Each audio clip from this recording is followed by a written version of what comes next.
Hello student, स्वागत है आप सभी का आपके अपने चैनल ज्ञान गुरु एकेडमी में। बच्चों, आज का जो ये क्लास है वो आप लोग के समाज शास्त्र का बच्चों चैप्टर नंबर 1 का आखिरी क्लास है बच्चों, आखिरी पार्ट है। और इसमें बच्चों आज हम पढ़ने वाले हैं दीर्घ उत्तरीय प्रश्न।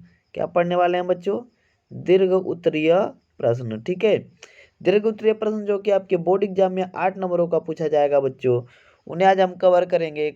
एक से दो प्रश्न ही कवर करेंगे क्योंकि यही सारे इंपॉर्टेंट इस चैप्टर में, बस इससे ज़्यादा कुछ नहीं। ठीक है, तो यदि वीडियो आप लोग को पसंद आया तो वीडियो को एक बार लाइक जरूर कीजिएगा, चैनल पर नया है तो सब्सक्राइब कर लीजिएगा और बच्चों दोस्तों में ज़्यादा से ज़्यादा शेयर जरूर किया कीजिए। चलिए, ज़्यादा समय बर्बाद हम नहीं करेंगे, तुरंत क्लास शुरू करेंगे। आइए देखते हैं प्रश्न संख्या 1। समाज शास्त्र तथा अन्य विषयों के बीच मुख्य अंतर बताइए। ठीक है बच्चों, काफ़ी बार बताया जा चुका है। समाज की घटनाओं, परिस्थितियों और उसके स्वरूप के बारे में जानकारी प्राप्त करना समाजशास्त्र कहलाता है। समाजशास्त्र के व्यवस्थित वैज्ञानिक अध्ययन पर आधारित है। समाजशास्त्र समाज के व्यवस्थित वैज्ञानिक अध्ययन पर आधारित है। अब देखिए, समाजशास्त्र तथा अन्य विषयों के बीच मुख्य अंतर क्या है। यहाँ बच्चों सारणीबद्ध तरीके से बताया गया आपको। एक तरफ आप लोग की विशेषता बताई गई है समाजशास्त्र की, तो दूसरी तरफ अन्य विषय की। देखिए, समाजशास्त्र की पहली विशेषता, समाजशास्त्र एक ऐसा विषय है जिसमें कोई भी शून्य से प्रारंभ नहीं होता, क्योंकि हर किसी को समाज के बारे में पहले से कुछ न कुछ ज्ञात होता है।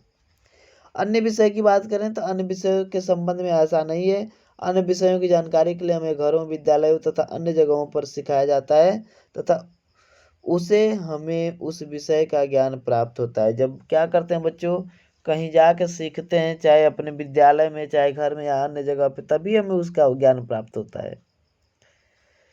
दूसरा पॉइंट है बच्चों, जीवन के प्रत्येक क्रम में समाज की एक अभिन्न हिस्सा है। समाज एक अभिन्न हिस्सा होता है, इसलिए समाज के बारे में किसी को जानकारी स्वतः स्फूर्त तथा स्वाभाविक रूप से प्राप्त हो जाती है।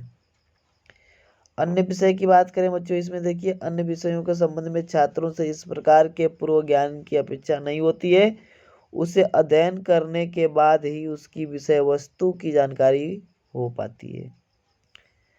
अगला पॉइंट है बच्चों, हम जिस समाज में रहते हैं वहीं पर व्यवहार, अंतरक्रिया तथा क्रियाकलाप करते हैं, जिसके कारण हम उस समाज के बारे में बहुत कुछ जानते हैं। इसके लिए अध्ययन की कोई आवश्यकता नहीं होती है। जहाँ तक दूसरे विषयों का सवाल है, तो हम जानते हैं कि इसमें छात्रों को पूर्व जानकारी नगण्य होती है, चूँकि इन सभी विषयों का जुड़ाव समाज से नहीं होता है, जिसके कारण हमें आरंभिक जानकारी के लिए स्कूलों, विद्यालयों में जाकर अध्ययन करना पड़ता है। अगला पॉइंट है बच्चों, समाजशास्त्र के अध्ययन में पूर्ण जानकारी अथवा समाज के साथ प्रगाढ़ता के लाभ तथा हानि दोनों ही हैं। अन्य विषयों के संबंध में ऐसा नहीं है, क्योंकि बिना अध्ययन के ऐसे विषयों की जानकारी नहीं होती जिसमें लाभ या हानि का प्रश्न ही नहीं उठता है। ठीक है बच्चों, तुलना हो गई। अब अगला प्रश्न देखेंगे। अगला प्रश्न, सामाजिक वर्ग की आधारभूत विशेषता क्या है, इसकी व्याख्या कीजिए। देखो बच्चा, जब जन्म के अतिरिक्त समाज किसी भी आधार पर विभिन्न समूहों में बंट जाते हैं, तो उस या फिर इस प्रकार के समूहों को सामाजिक वर्ग कहा जाता है। सामाजिक वर्ग को भली भांति समझ लेने के पश्चात उसके आधारभूत विशेषताओं का उल्लेख निम्न प्रकार किया जा सकता है। ठीक है बच्चों, आगे देखेंगे।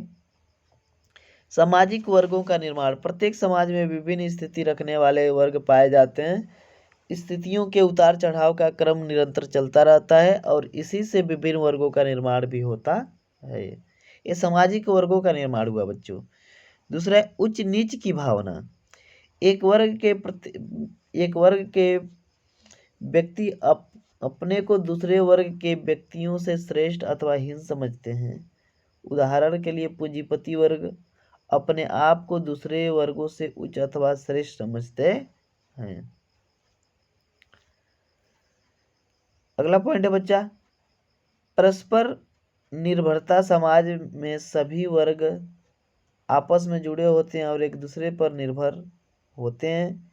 ये पूर्णतः स्वतंत्र नहीं होते, वरना सामाजिक व्यवस्था को चलाने के लिए विभिन्न वर्ग आपस में सहयोग करते हैं।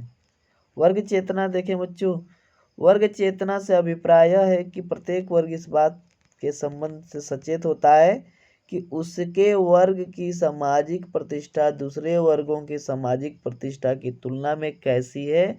यह भावना वर्ग के सदस्यों का व्यवहार निश्चित करती है।